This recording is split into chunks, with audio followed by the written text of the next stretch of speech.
Nah kalau pagi itu kadang pas kalau si bayiku masih kecil ya, yang paling kecil, anakku yang kelima itu, kalau posisinya masih tidur lelap gitu, aku udah berani ninggal gitu. Tapi kalau misalkan dia udah keburu bangun gitu, ya udah nggak bisa, karena dia pasti bakal ngikut gitu, karena belum semuanya pada bangun kan, jadi mesti maunya ikut aku kayaknya. Belum lagi nanti kalau tugas-tugas pagi itu udah berjejer-jejer gitu udah antri untuk minta aku kerjakan, dari mencuci baju, dari banyak sekali, tidak usah dibahas. Oke, hari ini aku mau ngobrolin tentang hal yang kemarin sempat kepotong ya. Ya, ini tentang mental kerumunan gitu. Ini sebenarnya nggak yang spesifik mental kerumunan sih, tapi aku coba untuk narik garis benang yang agak ke samping dikit. Sebenarnya kalau diusut punya usut gitu, dari mana sih sebenarnya mental kerumunan ini tuh kok bisa kita miliki kayak gitu, kebanyakan manusia miliki gitu.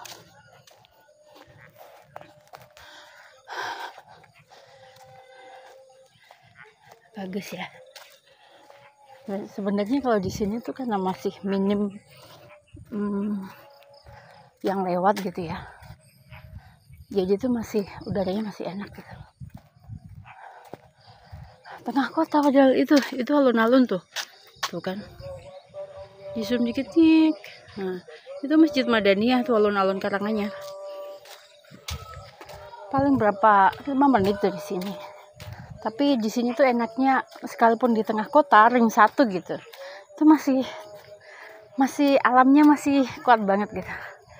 Banyaklah sawah, pohon tuh masih dijaga gitu. Makanya asmaku nggak pernah kambuh di sini ya, paling sesak-sesak dikit, tapi nggak yang sesek banget kayak di rumah sebelumnya ya. Malah bisa olahraga gitu.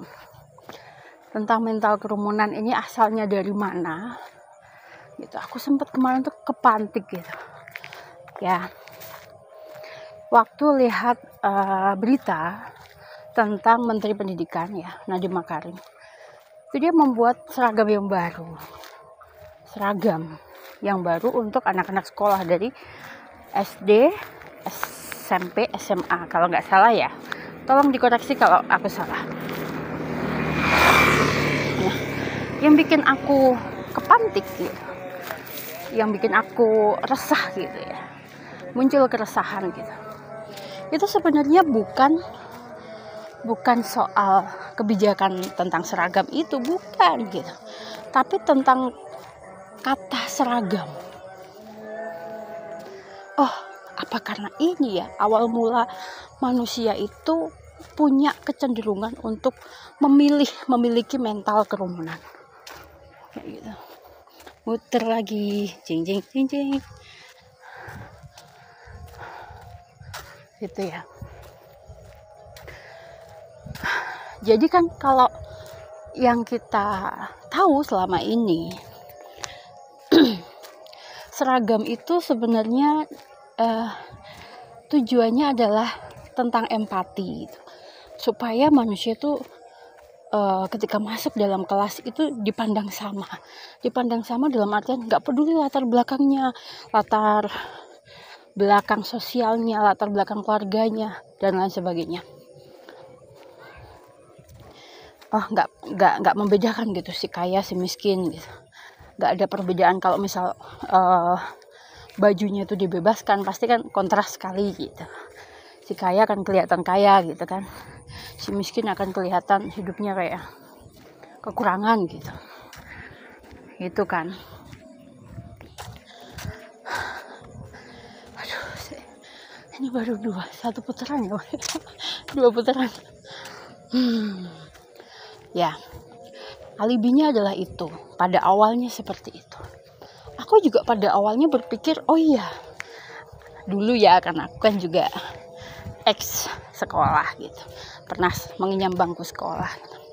Oh iya, tujuannya itu supaya kita tuh sama rasa, sama rata kayak gitu. Jadi bisa serasa senasib sepenanggungan kayak gitu ya. Karena diseragamkan. Gak ada tuh yang kelihatan. Gak ada tuh yang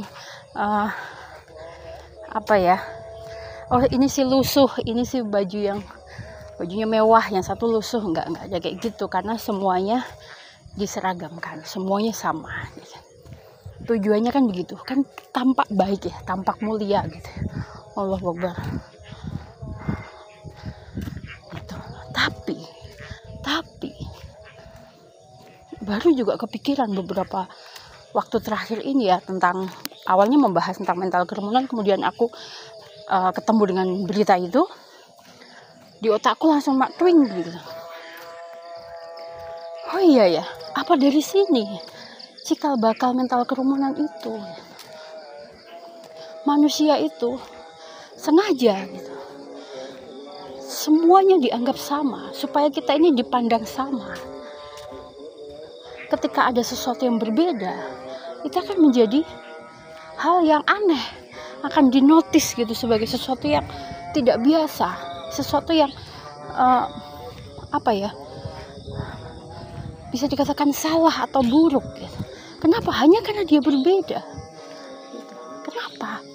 Karena kita ini idealnya adalah menjadi sama dengan yang lainnya, menjadi sama dengan temannya gitu. Dari mana ideologi itu kita dapatkan? Dari mana cara pandang itu disuntikkan gitu? Ya dari seragam yang kita pakai. Dari kita sekolah masih kecil, bahkan dari TK udah ada seragamnya. TK, bahkan sekolah sore, TPQ ada seragamnya. Di beberapa kampung desa mungkin masih bebas ya bajunya gitu. Tapi di beberapa tempat gitu, seragam itu semacam kayak memberi nilai identitas diri, identitas kelompok ya. Memberi semacam kebanggaan, memberi semacam ketenangan, rasa aman, rasa nyaman. Oh, aku bagian dari ini, aku bagian dari ini, aku bagian dari itu, aku sama dengan dia, kami satu kendaraan, kami satu warna.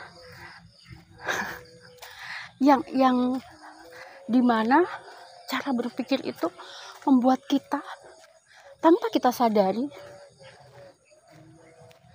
menjadikan perbedaan itu harus dihapuskan. Padahal apakah benar seperti itu yang Tuhan mau, yang Tuhan kehendaki? Coba kita lihat dari semua yang ada di alam semesta ini, semuanya. Ya ampun, kok gelap ya? Semua yang di alam semesta ini, apakah ada yang sama? Kalau menurut kita sama mungkin iya. Bahkan yang kembar identik, manusia yang kembar identik saja itu juga tidak sama. Gitu kan. Semua diciptakan dengan keunikan masing-masing. Semua diciptakan dengan kekhasannya masing-masing. Tujuannya apa? Tujuannya supaya saling mengenal. Itulah tujuan kenapa kita diciptakan berbeda. Karena supaya saling mengenal. Dengan mengenal itu kita saling melengkapi. Dengan saling melengkapi kita akan bersatu. Gitu. Kita tidak perlu berkompetisi. Kenapa? Ya karena kita berbeda satu dengan yang lainnya. Apa yang harus diperbandingkan? Gitu. Kita mau membandingkan apel sama jeruk, ya nggak bisa. Si apel punya keunggulan sendiri, si jeruk punya keunggulan sendiri. Apalagi dibedain sama nanas, dibandingin sama pisang, dibandingin sama anggur, nggak bisa. Semua punya identitas masing-masing. Semua punya personalitas masing-masing. Nggak bisa disama-samakan. Nggak bisa dianggap sama dengan yang lainnya. Apakah itu suamiku? Oh, ternyata bukan.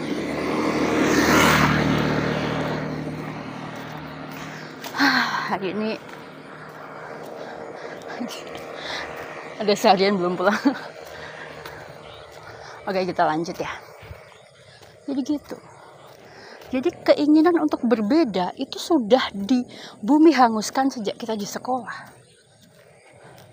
Padahal yang menjadi nilai jual, menjadi value, ya, setiap insan itu adalah keunikannya.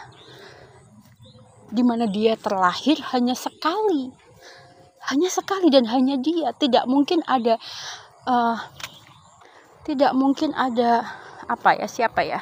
Budi A, Budi B, atau Budi 1, Budi 2, tidak ada. Budi ya cuma satu. Misalkan Budi siapa gitu ya. Budi Sulaksono gitu. Budi Waskito misalnya. Ya cuma dia satu itu. Dan tidak akan terlahir yang sama persis dengannya di sepanjang zaman ini. Di sepanjang zaman, di sepanjang waktu kehidupan yang berjalan gitu. Hanya ada satu Budi Sulaksono misalnya, yang terlahir pada zaman ini dan hanya dia doang gitu. Makanya setiap orang itu harus menemukan apa yang menjadi panggilan jiwanya itu, karena kelahirannya di muka bumi ini bukan sesuatu yang kebetulan, ya kan? Bukan sesuatu yang Tuhan lagi iseng begitu kan. So, dia bikinlah Budi Sulaksono gitu. Dia punya maksud, tujuan. Dia punya rencana atas hidup si Budi Sulaksono itu. Maka harus menemukan gitu tujuan hidupnya, panggilan hidupnya itu apa. Karena dia itu hanya terlahir sekali. Dan gak mungkin Tuhan tuh gak punya maksud. Gitu. Tapi semuanya itu pemahaman yang kodrati seperti itu lama-kelamaan dikaburkan, diblurkan gitu, dengan adanya konsep daripada seragam ini. Kalau kita masih berpikir bahwa seragam itu hanya sehelai kain dengan warna yang sama, kita masih terlalu naif berarti. Ada ruh di dalam seragam itu.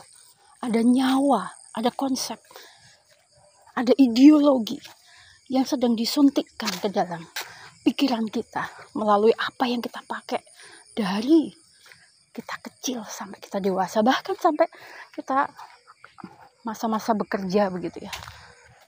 Ada seragamnya. Warteg aja ada seragamnya. Tuh. Apalagi instansi ya, jelas. Pertanyaannya, kenapa harus pakai seragam? Karena di balik seragam itu ada nilai-nilai itu yang mau di apa ya istilahnya, gampangannya sih disuntikkan gitu ya ke dalam pola pikir kita, pola pikir manusia, bahwa menjadi seragam, menjadi sama dengan yang lainnya, itu adalah sebuah ideal yang harus dicapai oleh manusia, oleh semua orang. Apa itu yang diseragamkan? Cara pandangnya, cara berpikirnya, prinsip hidupnya, nilai-nilai yang diimani, semuanya harus sama. Gitu. Hal contoh lah, memandang kesuksesan. Oh, sukses itu adalah ketika aku punya rumah, punya mobil. Oh, sukses itu adalah aku kerja dengan penghasilan yang tinggi, dengan gaji yang tinggi, dengan pangkat yang tinggi. Oh, sukses itu adalah segalanya yang berbau material, yang berbau dunia, aku bisa capai, baru dikatakan hidupku sukses. Memiliki hidup yang sukses, kehidupan yang berhasil begitu ya. Nah, efeknya adalah yang tidak bisa mencapai berarti tidak sukses. Gitu. Standar itu siapa yang menentukan? Ya, mayoritas itu tadi. mayoritas kerumunan itu tadi. Maka kita ini terdorong gitu untuk memiliki yang namanya mental kerumunan itu. Karena menjadi yang minoritas itu memang butuh keberanian sih. Butuh keteguhan hati yang luar biasa gitu. Siap gak untuk menjadi berbeda? Gitu. Siap gak menjadi diri sendiri? Maka hari ini tidak heran gitu kalau banyak manusia yang sehari-hari dia pakai topeng.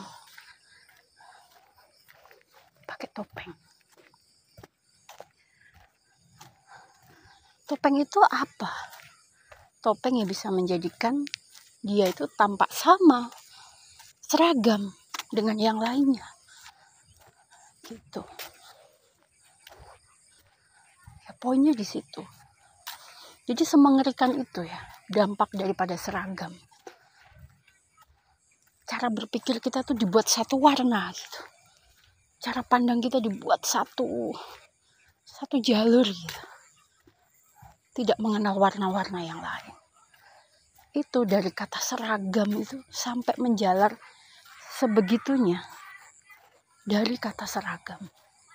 Memang gak pernah sih seragam ini tujuannya, gak pernah. Itu kan maksud tersembunyi yang disuntikkan gitu ya. Dan itu masuk ke dalam program bawah sadar kita. Itu yang sebenarnya berbahaya gitu. Karena untuk memperbaiki, membenahinya tuh gak gampang. Kalau udah masuk ke bawah sadar itu effortnya besar sekali. Ketimbang yang masih berada dalam pikiran sadar. Hey, temenin aku ya, si kucing. Begitu.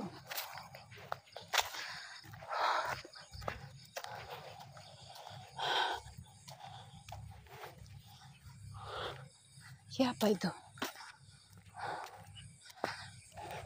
Keringetnya banyak ya. Ya kurang lebih begitu. Jadi ini juga aku baru menyadari begitu ya. Kenapa sih harus dibikin seragam? Jadi kalau dari sisi psikologis ya memang itu membuat kita lebih tenang gitu ya. Karena ada temennya gitu. Seragam kan intinya begitu ya. Karena aku ada temennya. Seandainya pun aku salah kan ya ada temennya, gak apa-apa. Ya kayak gitu. Ya alhasil semakin lama semakin berkurang, semakin menciut, semakin mengerucut orang-orang yang berani untuk tampil apa adanya. Gitu. Orang-orang yang berani untuk ada batu nih di sepatu. Berani untuk tampil menjadi dirinya sendiri. Ya karena itu tadi. Tuntutan pasar. Seragamnya mengatakan apa? Seragam di kampung ini bilang apa? Jadi kalau kalau mau dilambangkan begitu ya, mental kerumunan gitu. Mayoritas itu lambangnya adalah seragam itu tadi. Gitu. Mengerikan ya. Iya sih, mengerikan.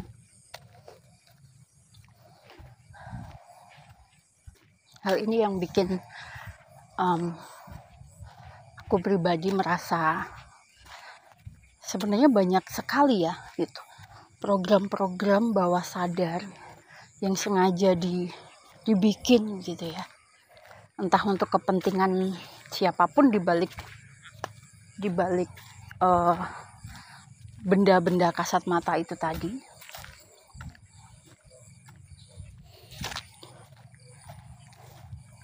Dimana hal itu nggak kita sadari gitu.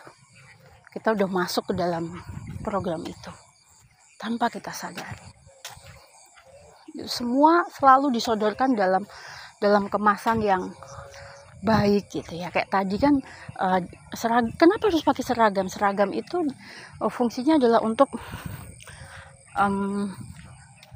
apa tadi, tujuan yang mulia ya, supaya tidak ada kesenjangan sosial kayak gitu, supaya orang itu bisa senasib sepenanggungan gitu, bisa sama rata gitu, sama rasa. Dengan seragam itu tidak dibeda-bedakan, dan kita menganggap bahwa membeda-bedakan itu adalah perbuatan yang buruk gitu. Padahal tidak, ya tergantung konteksnya ya. Kenapa ya? Karena Tuhan menciptakan kita sudah berbeda-beda, semua dengan kapasitas dan kemampuan masing-masing gitu ya, kapasitas dan kapabilitas. Gak bisa memang disama-samakan. Tapi oleh manusia, konsep desain penciptaan Tuhan itu diblurkan, dan itu terjadi bertahun-tahun, puluhan tahun, bahkan sampai seumur hidup kita juga kita masih pakai seragam sampai hari ini. Betul? Meskipun kita sudah nggak sekolah, atau meskipun kita udah nggak kerja di instansi atau di tempat apa yang memakai seragam, tapi ideologi tentang seragam, konsep tentang seragam itu masih melekat kuat gitu dalam benak kita, dalam mindset kita. Itu yang sulit dirubah. Sedikit sehari, 2 hari, 3 hari, sampai puluhan tahun, sampai belasan tahun, puluhan tahun kita kenal dengan sekolah, dengan seragam, akhirnya itu merasuk gitu.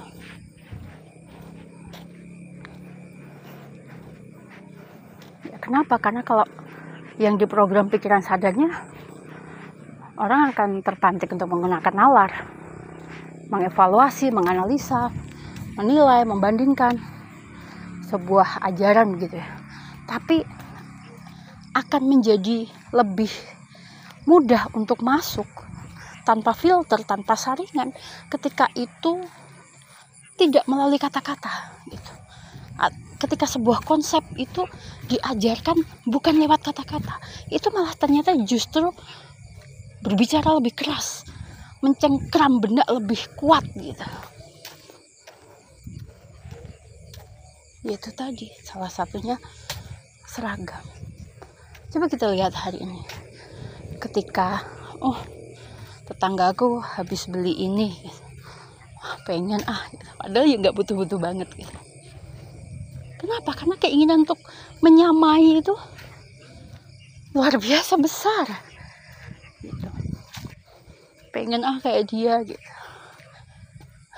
Masih pakai seragam, benak kita tuh masih dilingkupi seragam. Ruh daripada seragam itu masih menempel gitu dengan sangat-sangat kuat. Yang kedua, efeknya adalah kita takut berbeda. Menjadi takut berbeda, takut menjadi diri sendiri, takut tampil apa adanya, takut ditolak, takut tidak diterima, tidak dihargai, tidak dihormati. Ketakutan dan kecemasan itulah yang menjadikan kita ya ngikut aja lah, ya udahlah, sama aja kayak temennya lah gitu. Kalau kita pahami di sini seberapa nilai-nilai itu bisa diajarkan melalui hal-hal yang hanya tampak ya gitu ya, hanya kelihatan gitu kan. Kalau seragam itu kan nggak bisa ngomong gitu. Beda sama guru ya, yang bisa peng ngajarin begini. Malah itu yang sampai sekarang ingat dulu diajarin apa waktu di SD. Ya nggak inget. Karena yang dimasukin adalah pikiran sadar. Tapi tentang seragam tadi, seragam tidak bisa berbicara, tidak bisa mengeluarkan kata-kata. Tapi nilai, konsep, nyawa di balik seragam itu sampai hari ini mengendap dalam diri kita, dalam benak kita, dan kita jadikan tolak ukur begitu, cara pandang, cara untuk menyikapi banyak hal dalam kehidupan kita. Karena dia udah masuk dalam bawah sadar. Dia emang bawah sadar begitu ya, harus berulang kali, berkali-kali terus konsisten gitu, itu masuk ke bawah sadar. Beda sama yang tadi ceramah atau apa yang mencoba untuk menyerang pikiran sadarnya gitu, memasuki pikiran sadarnya, ya nggak akan masuk gitu. Itu aja sharing dari aku. Mau lanjut jalan dulu karena merasa belum cukup, tapi ngocehnya udah. Besok kita ketemu lagi ya, speak lagi kalau nemuin sesuatu, nanti kita rekam lagi. Oke, bye, see you.